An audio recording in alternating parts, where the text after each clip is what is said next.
Authorities say 237 people have been rescued so far, about 167 of those by helicopter. Names of those deceased have not been provided at this point in time. We know about several children's camps directly hit, and unfortunately a nightmare scenario. Some children still missing, but officials did not provide specific details about how many children are missing or if any are among those killed.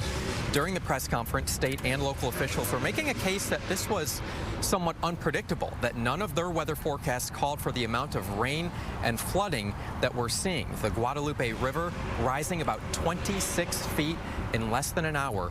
According to Lieutenant Governor Dan Patrick, state emergency operations had briefings on Thursday. So before any of this happened about potential severe weather in the area, they say the National Weather Service only called for about 3 to 6 inches of rain, but that was enough where state officials say they had some emergency response teams on standby, and they were immediately activated once the flooding took place, specifically swift water rescue teams. They arrived at noon yesterday. We're just learning about that now during the press conference. And to explain how quickly the flooding happened, officials say one of the first responder vehicles was washed away as the flooding hit. State officials saying even first responders were caught off guard. We'll stop at nothing to ensure that every asset and person and plane and whatever is needed is going to be involved in the process of rescuing every last person and ensure everybody involved in this is going to be fully accounted for. But I'd also ask, please pray for our community. This is a hard day,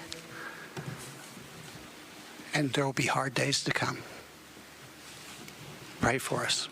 We covet your prayers. Thank you.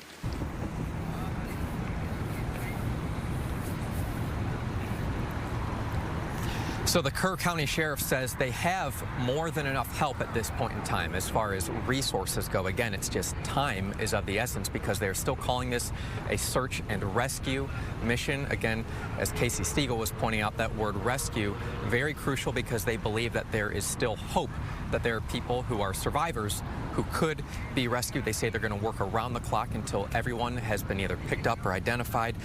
To give you a breakdown of how far this search area goes, officials during the press conference were saying that it extends 30 miles west of Kerrville. So that gives you an idea of how far this water was rushing and how far some people potentially could have been swept away.